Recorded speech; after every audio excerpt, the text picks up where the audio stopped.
começar fazendo um pequeno comentário, porque aí a bola cai contigo. O problema é o seguinte, há muito tempo o pessoal, principalmente o povo cristão, né, tratou a questão da depressão como algo que fosse demoníaco, né? A pessoa está com depressão, aí vai lá expulsar o demônio porque o demônio está, né, perturbando a vida da pessoa.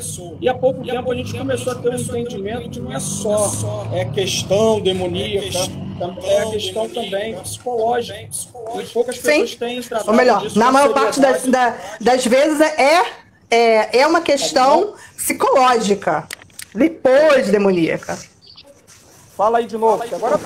Aê! Primeiro é uma questão psicológica, depois pode entrar aí uma questão aí de uma influência maligna, coisa parecida, entendeu? Então, isso é muito ido... mas aí, por que eu estou falando isso? Porque a gente vê que a própria Bíblia tem, assim, vou dar um relato, né, de Elias. O cara que enfrentou 150 profetas, depois ele vai para o pé de zimbro, que é uma árvore frágil, né, só com caule bem fino e tal, e depois ele entra na caverna. E ali você vê que ele entra num estado meio complicado e a gente hoje consegue identificar que é uma depressão. E assim, isso não... a depressão ela não está com quem não tem títulos ou escolhe classe social, nada disso. Você vê que toda e qualquer pessoa ela pode ter este mal que começa bem silencioso, daqui a pouco quando você vê já está num estado assim meio de calamidade emocional. Sim, sim. Até porque os primeiros sintomas de uma depressão é uma tristeza, é coisa que vai passar, que todo mundo vive. O problema é que a depressão, quando você entende que não está bem, é porque aquilo já está incomodando. Deixou de ser uma coisa corriqueira para incomodar. E aí é que está o problema. O problema é que muitas das vezes esse incomodar leva muito tempo para a pessoa achar que aquilo está incomodando. E aí a gente tem porque a gente tem pessoas, Anderson, tem pessoas que têm simplesmente um estado triste de ser. Tem pessoas que são assim, sabe aquela velha história da Gabriela, nascer assim, vou morrer assim? Eles são assim, né? São apáticos, não explodem, tá tudo bem. Então, assim, tem pessoas que nem vão notar porque acham que aquilo ali é normal. Que está numa normalidade deles, entendeu? E aí a gente tem que buscar... isso? Então, a gente fala que a depressão, ela só incomoda quando ela já está incomodando o outro, né? Ela incomoda a gente, mas quando está incomodando o outro, é que isso fica mais visível. Por quê? A gente dorme mais. Tô falando de cadeira, porque eu já tive uma depressão. Não, ignorei ela. Eu ignorei porque eu tinha 17, 18 anos. Então, assim, eu tinha outras coisas para me preocupar. Eu tinha que me sustentar, eu tinha que pagar minhas contas. Então, sabe aquela coisa? Eu falo que o estado deprimido, que é não querer fazer nada, querer dormir mais do que a cama, passar o dia inteiro enrolado nas cobertas sem fazer nada, e deixando aos poucos de comer ou comendo muito, que vai depender do nível de ansiedade de cada um. Isso são pequenos detalhes que muitas vezes somente aquele que não precisa sair para trabalhar e se sustentar é que vai realmente sentir uma necessidade de procurar uma ajuda, ver que aquilo ali é um problema. Eu mesma, eu tava triste, então o que eu fazia? Botava o som alto, chegava em casa de um dia de trabalho, eu trabalhava com público, trabalhava em loja, eu chegava em casa esgotada, eu ligava o som alto, botava a música que eu gostava de ouvir, deixava aquilo berrando no meu ouvido e chorava. Aliviava, ia lá, desligava o som, vamos pra cozinha, fazer comida, tem que levar marmita no dia seguinte, tem que dormir e tem que viver a vida. Porque tem que se trabalhar. Quando a gente não tem quem pague nossas contas, o início de um quadro depressivo obriga a gente a trabalhar do mesmo jeito. E com o passar do tempo é que a gente entra num outro momento que é aquilo que a gente não consegue mais. E aí a gente já está passando de uma depressão leve para uma depressão moderada. E aí a gente perde o quê? A gente começa a sentir muito mais tempo triste, Não é só em alguns momentos que dá uma angústia, dá um negócio assim meio esquisito, uma dor assim no meio do peito, sabe? Que você quer ficar parada, não quer fazer nada.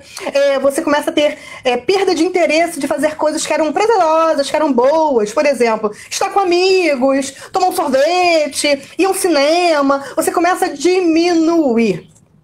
Você começa a ter o quê? Você pode ter uma sensação de que você está sendo inútil.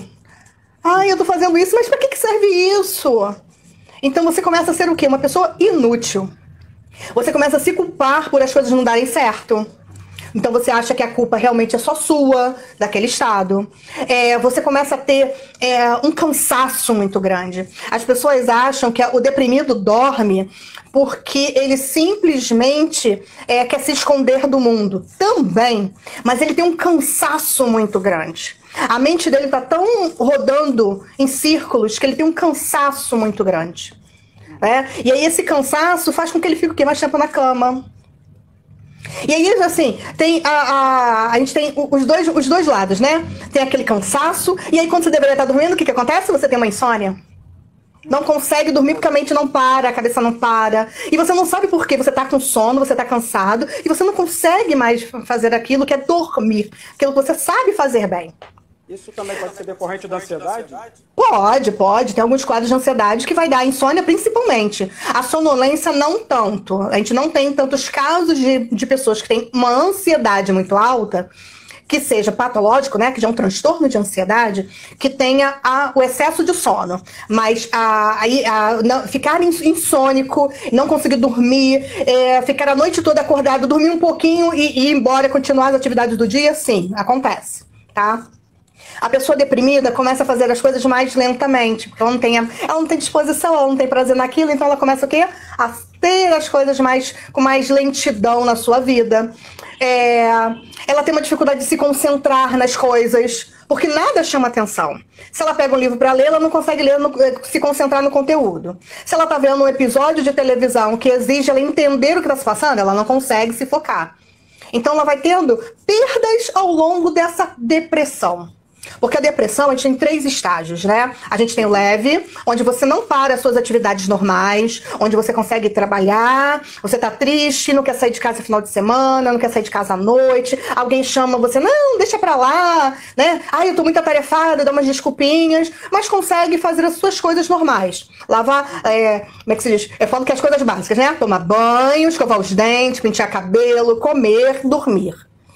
Não, quando você tem uma depressão mais moderada, você começa a ter o quê? Uma piora desse quadro. Então aí você vai começando a deixar de comer, você não tem fome, você faz uma refeição ao dia, você quer ficar mais deitado mais tempo do dia, você quer ficar na sua, não quer falar com ninguém, você começa a piorar o quadro. Vai pro isolamento. Olha que nós estamos em isolamento e olha quantos deprimidos estão sofrendo aí e outros achando ótimo isso. Calma, tem gente que tá achando ótimo isso. E tem o quadro mais grave, que aí você não faz mais nada. É quase um comportamento que a gente chama de catatonia, né? A pessoa fica deitada, parada, não responde mais a nada. Não quer comer, não quer usar o banheiro, não quer tomar banho, não consegue fazer nada. Fica de cama, prostrado, né? Ele para até a questão de emitir qualquer coisa para se negar a algo, nem isso. Se esse deprimido tiver um apoio, alguém que tire ele da cama, vai fazer igual bonequinho, vai puxar e vai conduzir. E ele vai só tentando obedecer o que se coloca. Então esse é o quadro pior de qualquer depressão. E depressão, a gente sabe, dependendo do nível, cada vez mais aparece aquele pensamentozinho que você assim, você é um inútil. Por que você tá aí? Olha só como é que você sofre. Sai dessa. O mundo seria melhor se você não existisse. Muda de lugar, abandona essa casa, logo esse emprego, você não faz nada, você não presta pra nada nele.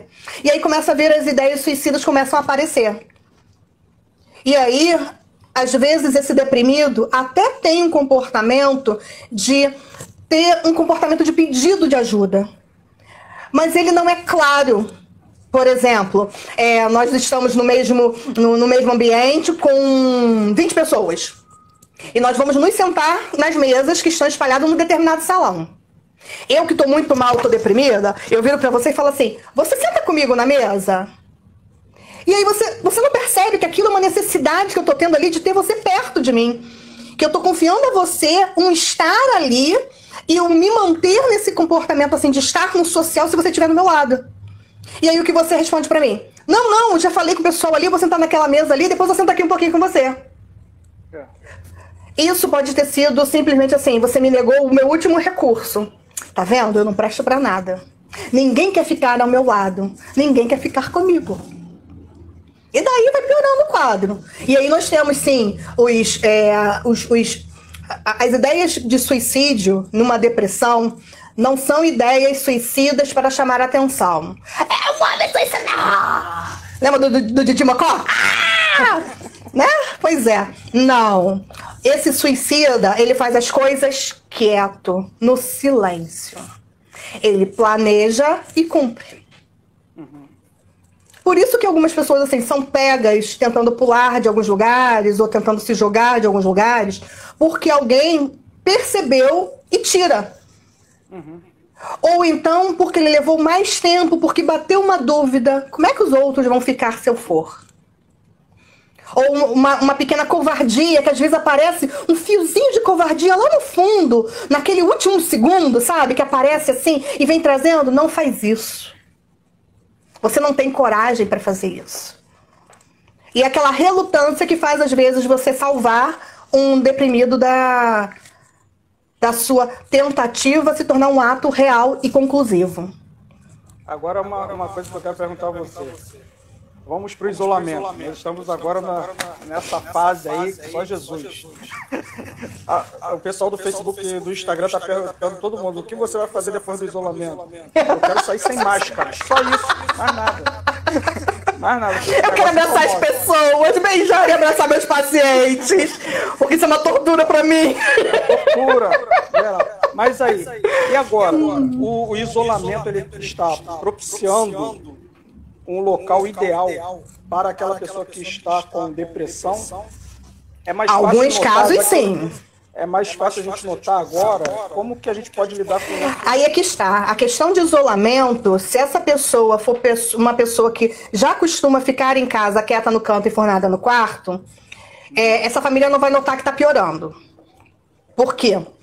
Quando a gente precisa sair, o que acontece? Você com seus filhos, por exemplo, você chama qualquer um dos três e diz para eles que tem que ir. Eles têm que ir à escola, eles vão à igreja, eles têm que comprar alguma coisa, eles têm que ir pro curso. Então, se você tá no quadro deprimido e você tem que ir a algum lugar e você mora com uma outra pessoa que toda hora te lembra isso, a pessoa há de convir que ela não vai precisar mais ser lembrada. A gente está em isolamento. Então, esse paciente, esse possível deprimido, ele pode afundar ou se manter numa estabilidade, do tipo, estou confortável agora que ninguém me perturba. Se for aquele que quer ser salvo, e ele está nessa condição, ele vai deprimir e afundar mais, porque ninguém liga para ele. Então eu falo que todo mundo que fica muito tempo isolado, né, em quarto, infelizmente a gente tem já os nossos adolescentes, nossas crianças atualmente, que já ficam muito isoladas devido ao celular, ao computador, aos jogos virtuais. Então fica muito difícil às vezes os pais notarem que seu filho, criança ou adolescente, está num quadro deprimido. E se já é um comportamento natural, é menos perceptível. Quanto mais natural for o comportamento do isolamento, mais imperceptível vai ficar. E quanto os que moram sozinhos, a gente pode ter gente sendo encontrada após pandemia, que não está mais aqui, vai estar só o corpinho, e dependendo do número de dias, só o cheiro ruim, né? Se você que tem aí, a gente tem o quê? Esse recurso que a gente está usando hoje, que são as lives e tudo, e tá falando de tudo. A gente vê que assim, tá tendo uma necessidade tão grande de falar com o outro, que isso tá acontecendo demais. Você já reparou que assim, nós tínhamos lives no Instagram, mas eles assim, sei lá, triplicaram, quadriplicaram. Todo mundo hoje faz uma live. Todo mundo quer o quê? Ou vender o seu produto, ou falar das condições que nós estamos hoje, ou tentar ajudar através desse movimento de falar disso tudo, que o outro escute e busque um atendimento, nem que seja online, que hoje os atendimentos na psicologia a gente faz tudo online, né? São difíceis os presenciais. Eu mesma só tenho 2 pacientes presenciais e que são casos críticos que não tem como ser online, né? Do contrário, todos os outros são online. Porque é uma necessidade grande de cada um de nós de buscar uma saúde mental nessa nova realidade. Quem está buscando se transformar, você vai ver que vai estar em depressão e vai o quê? Ele vai conseguir sair dessa depressão, ele vai conseguir se manter estável nessa depressão e talvez buscar um atendimento, um recurso. Então, o que nós, pessoas normais, seres humanos, precisamos fazer? Usar esse nosso mecanismo novo, que são as chamadas de vídeos do WhatsApp, do Zoom, do Skype, qualquer programa, não importa qual programa, mas falar com aquele que está isolado. Não perder o contato. Pegar o Zoom e todos os outros que podem ter 10, 15, 20, várias pessoas ao mesmo tempo e bater um papo.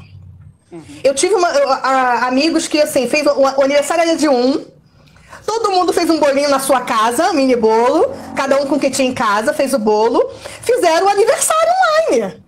Depois, na hora do parabéns, cada um ajudou lá a apagar a vela, cada um no seu respectivo, porque a pessoa teve várias velas para serem apagadas virtualmente, e eles ficaram conversando, bebendo o que tinha em casa, comendo o que tinha em casa, e o papo varou muitas horas. Então, isso pode... Há a possibilidade de uma reunião virtual para que aquele que está tentando se manter isolado, ele não consiga. E a gente dentro de casa, com o outro dentro de casa, continuar perturbando para almoçar na mesa. Não está todo mundo em casa? Cadê os almoços antigos que tinha que ser na mesa? Desligar a televisão, deixar sua música tocando, recuperar o ambiente familiar. Se você começar a prestar atenção, a gente não consegue mais ter o que é um ambiente familiar. A pandemia está proporcionando a nós a possibilidade de resgatar isso. Está possibilitando a nós a descobrir que a gente precisa conviver com o desenvolvimento do nosso filho, que a gente precisa dar atenção àquela criança, ao adolescente. Então, se você tentar se reinventar, você não entra em depressão. Se você tentar buscar esse outro que está isolado dentro do quarto, num computador, você também não vai deixar que ele entre em depressão. Então, é muito de como você pode ver essa situação. De como é interessante estar junto, lembrar, curtir, aproveitar. Olha só, até você, Fabiano. Bem-vindo, Gisele. Muita gente aí, gente. Aí, ó. O pessoal tá começando a achar a live. Acharam. Então, assim, Anderson, eu acho que a nossa maior preocupação hoje em relação à depressão não são os sintomas, e sim como não deixar aquela pessoa se isolar para ficar nessa depressão. Eu queria saber uma coisa aí. Definitivamente. Depressão tem cura ou se administra? Depende do que você entende por cura. Porque assim... A pessoa não tem mais. Então, vamos lá. Outra administrar. Vamos lá. O que é depressão? O que começa a depressão? Tristeza. Eu tenho como eliminar a tristeza da sua vida? Never. Então eu também não tenho como retirar a possibilidade de eu ter uma nova depressão. O que me causa depressão? Momentos que eu não sei administrar, que eu não sei lidar, de como levar isso. Então o que a gente precisa? A gente precisa primeiro tratar a causa daquela depressão naquele momento. Então você precisa, assim, de um psicólogo ou psicanalista que esteja te ouvindo e você falando e você trabalhando, falando daquilo que te dói. Porque a depressão, você pode ver, é uma dor aqui no meio do peito, é uma angústia, é uma coisa que te imprensa o peito. E a gente está precisando... os sintomas físicos, assim como dormência. Dormência, ficar com o olho todo cheio de estrelinha, dores de cabeça, dores musculares, porque a gente tensiona tudo e aí a gente passa a ter muita contração muscular, ombros, o trapézio como um todo, né, as costas. A gente pode somatizar automaticamente aquela dor que a gente está sentindo naquele momento para o nosso corpo. Então, uma das coisas que a gente precisa é aprender a lidar com essa tristeza. Pós-depressão. Primeiro você tem que cuidar da depressão. É um quadro depressivo, você tem que lidar com isso. Você tem que saber qual é a causa desse quadro. O que te levou a entrar numa depressão? Porque triste, todo mundo fica. Eu fico triste porque eu perco emprego, eu fico triste porque um relacionamento não deu certo, eu fico triste porque meu filho tá triste, eu fico triste porque eu perdi alguém. Eu fico triste porque eu tô vendo alguém sofrer e eu não posso ajudar. Isso são tristezas que a gente vai passar o tempo todo. É igual a ansiedade. A gente precisa estar ansioso por uma viagem, por um presente, por um primeiro dia de trabalho. Mas a gente não pode estar ansioso por resultados bons. Mas a gente não pode ficar ansioso quando a gente vê a foto de um leão. É a foto. Quando a gente vê que assim, o tempo mudou e porque ele mudou eu comecei a ficar ansiosa. Eu não posso ser assim. Eu não posso ficar ansiosa porque simplesmente assim, nós temos aí uma patologia, uma doença que pode pegar qualquer pessoa, né? Temos os nossos grupos de risco e tudo mais, mas qualquer pessoa pode ser uma vítima dessa doença que estamos aí, que chama-se Covid-19, né? Então assim, qualquer um. Porque qualquer um pode ser vítima, mas a gente não pode entrar em depressão por causa dessa possibilidade. A gente tem que entrar em depressão, em tristeza, quando a gente está passando pelo momento.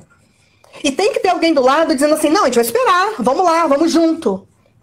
O deprimido tá sozinho. Não é que ele não queira alguém, é que ele tá sozinho no meio de uma multidão. Ele se sente só dentro dele. E aí você precisa ter paciência e dar apoio conforme a necessidade. Que muitas vezes é assim, eu não quero você perto de mim. Tudo bem, mas eu vou ficar aqui do mesmo jeito. Eu não quero! E reclama, e xinga, e expulsa ali. Tudo bem, você pode fazer tudo isso comigo, mas eu não vou deixar você sozinha. Então isso é importante. Porque a gente não pode deixar simplesmente o outro sozinho quando você está vendo que é uma tristeza mais profunda. O nosso rosto transparece a tristeza. Os nossos olhos caem. O nosso semblante cai. Você chama vamos ali comer um doce. E a pessoa, não, obrigado. Tá tudo bem? Tá tudo ótimo. Você tá sendo chato, para de insistir. E a nossa obrigação que estamos bem é justamente o contrário, é insistir, é pegar no pé, é tentar trazer ele para perto, não para fazer as coisas que você quer, mas trazer para perto de você, para que ele sinta que ele está sendo amado, querido, que ele pode ser visto, para ele sentir esse amor de outras formas. Às vezes, somente assim, vamos colocar aqui uma suposição. Nós moramos em apartamento, você mora no andar, eu moro 3 abaixo. Aí eu tô vendo que a situação tá crítica, que você não tá bem, que você mal me responde quando eu pergunto online alguma coisa de você.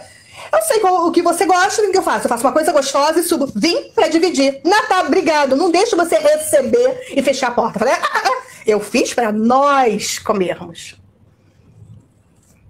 E aí você tá mostrando o carinho e o cuidado com aquela pessoa e ela vai se reerguendo ali e tá junto. Hoje, espiritualmente, a gente tem que também cuidar do nosso lado espiritual também. A gente tem que estar próximos de Deus, porque Deus é aquele que supre todas as nossas necessidades. Se a gente não confiar nele, quem é que pode nos socorrer no último minuto? A gente tem que questionar os nossos pensamentos ruins. A gente tem que tentar buscar coisas que tenham o mínimo de prazer. Quem tá deprimido e vai assistir essa live aí durante essas 24 horas que fica aí aberto, depois que você colocar lá no Face também, uma coisa que é muito importante. Eu tenho que questionar o porquê que eu tô triste. Se aquela tristeza é real, ela tem um motivo? Tem. Qual é o motivo? Esse motivo é de verdade? Peraí que eu inverti aqui. Voltou. Esse motivo é de verdade? Você tá ali e precisa ficar tanto tempo em cima daquela tristeza? Quando você questiona, você mesmo pode se fazendo algumas respostas para você que diz se você precisa estar tratando fora com um profissional ou se aquilo ali foi só no momento da sua cabeça que está passando. As depressões leves, tem algumas pessoas que conseguem superar, porque às vezes vem de um luto. E aí todo mundo pensa assim, ih, lá vem ela falar de luto, e luto eu não perdi ninguém. Ué, você pode ter perdido a sua autoestima. Você entra em luto. Você pode ter perdido a sua alegria, você entra em luto. Você pode ter perdido o seu emprego e você entra em luto. Seu casamento está afundando e você entra em luto. Então você tem muitas outras coisas que podem surgir de você e você está entrando numa depressão que você não sabe que é a depressão desse luto. Então nada melhor que estar com um profissional para que ele possa esclarecer para você o que está acontecendo. Que ele possa ser aquela pessoa que está de fora. Porque assim, quando a gente passa por qualquer transtorno, qualquer problema, né, Anderson? Não é nem só a depressão, não. Mas eu acho que todos os problemas de forma geral. Eu gosto de brincar com meus pacientes dizendo assim, a gente tem um furacão. O furacão faz o quê? Ele começa em cilindro, pequenininho, vai aumentando, até que ele se torna gigante, correto? Se você concorda comigo que se você olhar pelo buraco pequenininho, ele é do tamanho enorme, louco, que você não consegue ver o fim dele, sai e olha ele de fora. Quando você sai e olha ele de fora, você vê que ele não é tão grande assim. E que você tem controle sobre ele. Que você consegue superar ele. Então, o psicólogo está aqui nessa função de mostrar para você, te convidar a olhar não no olhinho do furacão, e sim o tamanho do furacão. E aí traçar estratégias junto com o que você traz para que você possa superar esse furacão. E aí às vezes precisa da medicação? Precisa. Tem vezes que você precisa da medicação. É para fora de um controle. E aí o que essa medicação faz? Eu não quero ficar viciada. Não, o sono é nos primeiros 15 dias. Os primeiros 15 dias de qualquer medicação psicotrópica, como a gente chama, é uma sonolência. E vários outros sintomas que podem acontecer, porque ele está entrando em equilíbrio com o seu corpo. Depois disso, o que ele faz? Ele traz a tua ansiedade, ele traz a tua depressão e deixa numa linha zerada. E você tem pequenas oscilações. O que acontece quando a medicação te ajuda a centrar e você oscilar devagar? Ela faz com que você consiga ver. Ela faz com que você consiga fazer mudanças. Ela faz com que você consiga pensar numa alternativa. Então, várias vezes no consultório, a gente tem que pedir pro paciente ir até um psiquiatra e fazer uma avaliação e até o uso de uma medicação. Isso ainda é preconceito, né? Muito! Procurar um psicólogo em várias questões já são preconceito, né? Então a gente tem aí uma oscilação muito grande de como você pode estar nesse quadro depressivo. Eu mesma entrei em depressão na pré-adolescência, mas eu tava o quê? A máscara usada pra rua funciona perfeitamente. Todo mundo acha que você tá bem. E aí quando você desmorona na frente de alguém porque você quer bancar o forte, a pessoa se assusta e fica desesperada. Como assim? Ela? Não pode! O mundo vai acabar, porque assim, é a pessoa mais forte que eu conheço. Como é que ela tá agora em depressão? Como é que ela agora tem um surto? Aconteceu isso comigo no trabalho. Muitos dos meus colegas achavam que eu estava até fingindo que estava com depressão. É isso aí. Porque como a depressão, e a depressão, ela não é vista do lado de fora. A depressão é o que? É o sentir internamente. Então, é bobagem, é frescura, é palhaçada, tá tentando jogar o trabalho para cima do coleguinha, chamar atenção. Então, assim, quando a gente vê uma pessoa que está começando a se isolar demais, triste demais, passa um dia, dois, uma semana, na segunda semana você começa a desconfiado. Por que ela está assim? A partir de uma segunda semana com os mesmos sintomas, nós já consideramos um quadro depressivo. A gente fala que são 15 dias iniciais ou 2 meses oscilativos. a gente já considera como um quadro depressivo. Deixa eu te fazer uma pergunta que eu tô tentando. Vai, manda. Esses quadros, assim, a gente falou um pouquinho sobre adolescência, fase adulta, mas tem uma classe que está sofrendo muito nesses dias. São os idosos. Porque são aqueles que acordam junto com as galinhas, né, 4h30 da manhã, vão para fila de banco, de hospital, e ficam andando de ônibus para lá e para lá, e eles procuram ter uma vida ativa. E de repente falam para eles, você tem que sair em casa. E nisso o que acontece? É o que você falou no início, as pessoas que estão convivendo sozinhas, de repente a gente pode encontrá-las pós-pandemia em um estado que a gente não queira. E agora o pessoal que tanto convive com eles, quanto aqueles também que não têm tanto contato. Como que você acha que a gente deve, quais são os recursos que a gente deve ter para alcançá-los? Um ponto crucial, idosos. Vamos pegar os idosos que estão sozinhos, morando sozinhos. Tem filhos, tem amigos, tem sobrinhos, tem irmãos. Esses idosos precisam se comunicar. Então, assim, se ele não tem o celular, ou se ele não sabe usar o celular, ele precisa aprender a utilizar pelo menos o WhatsApp e fazer a ligação de vídeo, para que ele possa receber essa ligação de vídeo. E isso vai o quê? Distraindo. Então, assim, pode ter um filho liga de manhã, o outro no final da manhã, o outro no meio da tarde, um antes de dormir, eu ligo o primeiro, liga de novo, pra saber como é que tá. Liga de assim, dia não, quando ele começar a ficar de saco cheio de não querer usar o celular, aí você liga de assim, dia não. Você tenta mandar mensagem pra obrigar a responder, tá tudo bem, como é que está isso? Você precisa se inteirar de como ele está vivendo ali dentro. Pergunta coisas simples, né? Com a minha mãe. Minha mãe é uma senhora idosa, né? Minha mãe já tem 77 anos. E minha mãe mora sozinha.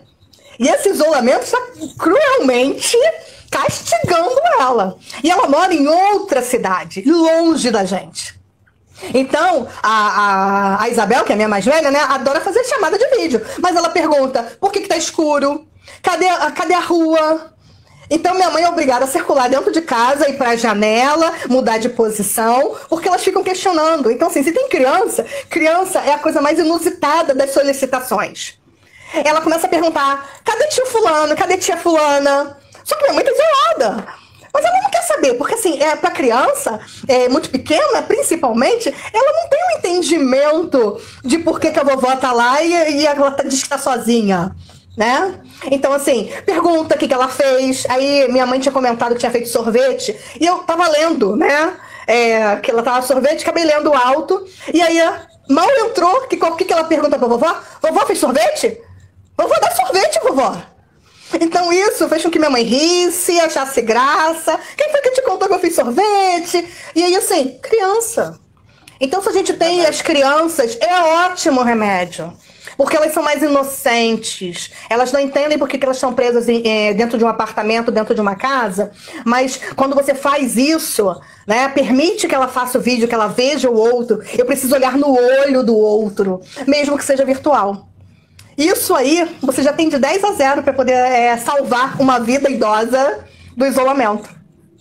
Nós temos visto até na mídia mesmo várias demonstrações, né? É aniversário, aí coloca, canta parabéns do lado de fora, da janela, avisa o prédio inteiro. Então, assim, são recursos que a gente tem hoje, que a gente está descobrindo que existe, né? Que isso ficou mais interessante, porque, assim, a gente está precisando se reinventar, porque o que a gente fazia não serve mais. Então, a gente está precisando se reinventar para sair dessa. Então, até mesmo o idoso precisa ser incentivado a se reinventar.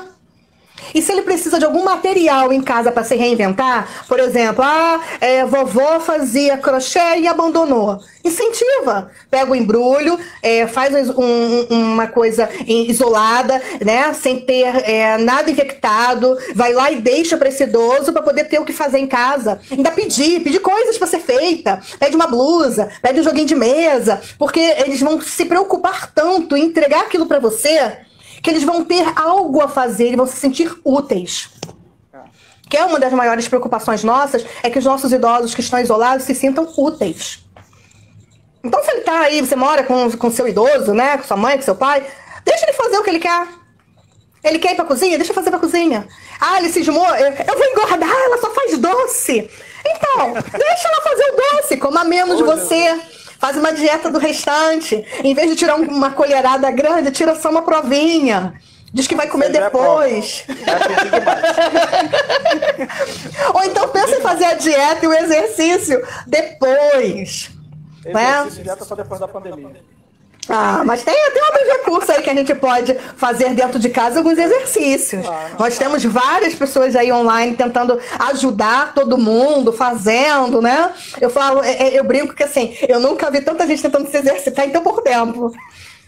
Né? Quem tem condomínio, que consegue descer para um espaço onde tenha sol, não sair na rua, mas o espaço dá para pegar sol, e onde você mora, no seu apartamento não dá, pegue pelo menos de 15 a 20 minutos de sol. Ele ativa através dos olhos a nossa serotonina, que é o nosso neurotransmissorzinho do humor. Quanto maior a produção dele, melhor para o nosso corpo. O solzinho faz com que a vitamina D, ajude a vitamina D a grudar o nosso cálciozinho nos ossinhos. Então vamos aproveitar as outras coisas. E as outras serão acrescentadas. Né? Já estamos chegando no final, já que você vai atender pacientes. Eu ainda tenho. Né? É verdade. Coisa boa, atender pacientes, sexta-feira. Sempre é bom, gente. Não, assim, é trabalho, o nosso trabalho é gratificante. É gratificante, sim. E o atendimento online nos facilita disso. Você já vai deixando aí seu contato aí para quem quiser também entrar em contato aí com você, né? Se estiver precisando, alguém que esteja também em depressão. Pode me mandar aqui pelo direct, né? Lá no como é que se diz? Quando você colocar lá no Face, você pode botar meu contato, pode me deixar marcado, porque fica mais fácil. Eu vou deixar aqui o meu celular também, porque o meu celular ele é de trabalho. Então, assim, a gente precisa mesmo ter um contato de segurança, né? Mas aí a maior parte é pelo direct, só para poder ter uma privacidade, de poder perguntar. Aqui no Insta tem isso de bom. Né? Mas para quem tiver aí, precisar anotar, deixa eu deixar o número. É o 99187-8320. 99187-8320. Já que não precisa hoje se deslocar, pode ser online, né, gente? Pode ser online, exatamente. Então, dá para marcar o horário que der. Só eu que preciso me deslocar, porque senão meus bebês não deixam. Não, isso aí. A única que precisa se deslocar sou eu. Então, assim, facilita também o trabalho. Sim. E é bom que a gente comece a observar todos os pontos que foram colocados. A gente está muito sensível e às vezes a depressão a gente está carregando há muito tempo, só agora veio se notar, né? É verdade. Algumas pessoas mascaram muito, né? Mascaram, empurram e conseguem viver. Existe, inclusive, pessoas que se tornam depressivos crônicos porque só sabem viver naquele estado. Isso. A gente vai colocar, deve ser semana que vem aí, porque até colocar tudo direitinho, a gente vai tentar colocar isso aqui no YouTube, no Face. E também aquele que a gente fez sobre manipulação, quem manipula quem. Sim. E talvez a gente marque para uma reprise disso aqui, para a gente falar no Insta mesmo, sobre esses assuntos e os outros que você também propuser. Né? A gente pode aí trazer muita coisa aí para o pessoal que precisa ouvir, né? Eu acho que é uma parte importante nossa, profissional, é esclarecer os sintomas das patologias que estão surgindo devido ao isolamento, porque isso facilita aquela pessoa procurar ajuda. É isso aí. A gente vai ver aí os outros temas. Será que um sociopata cabe já? Não, sociopata não. Ele tem clausurado, não tem isolamento social, gente. Vamos falar pelas coisas mais normais, mais básicas de ser. Que isso? Minha querida, muito obrigado. Estamos aí. Pra gente. Quem sabe daqui a 15 dias a gente faz outra aí para poder clarear um pouquinho o povo. 15 dias. Daqui a 15 dias. Então tá ótimo, então. Vamos definir o tema, então. E a gente vê aí, já que o Face passou a perna na gente, né? Não deixou. Não tenho culpa. Esse aí. Nem eu. Tá. Vou consultar meu técnico. Eu vou aqui também ver o que aconteceu com o São Jesus. A gente lidar com isso sempre e de repente isso aí não vai, só Jesus. Então, assim, obrigado aí, que Deus abençoe você, toda a sua família. Amém, é nóis. O homem de branco, em nome de Jesus. E que você possa ter, assim, as pessoas, né, que venham também te pedir ajuda. Porque tem gente que ainda tem essa barreira. Sim, verdade. Ficam preocupados, não sei o que, será que eu vou... será que Deus vai aprovar eu procurar psicólogo? Porque o Espírito Santo está aí? Não, Deus vai aprovar, assim, já aprovou. Tanto é que Ele deu a ciência também para nós, assim, usufruirmos dela. Então, assim, toda a psicologia, né, no caso mais graves da psiquiatria e tal, sempre a gente tem que recorrer a uma ajuda profissional. Então, meus irmãos, não fiquem aí se amarrando e chegando até o momento de pular de algum lugar ou querer tirar sua própria vida. Quando você notar, corra logo para pedir ajuda a alguém. Porque os pensamentos nossos nos derrubam. E assim, Deus coloca pessoas justamente para ajudar a gente. Né? Verdade.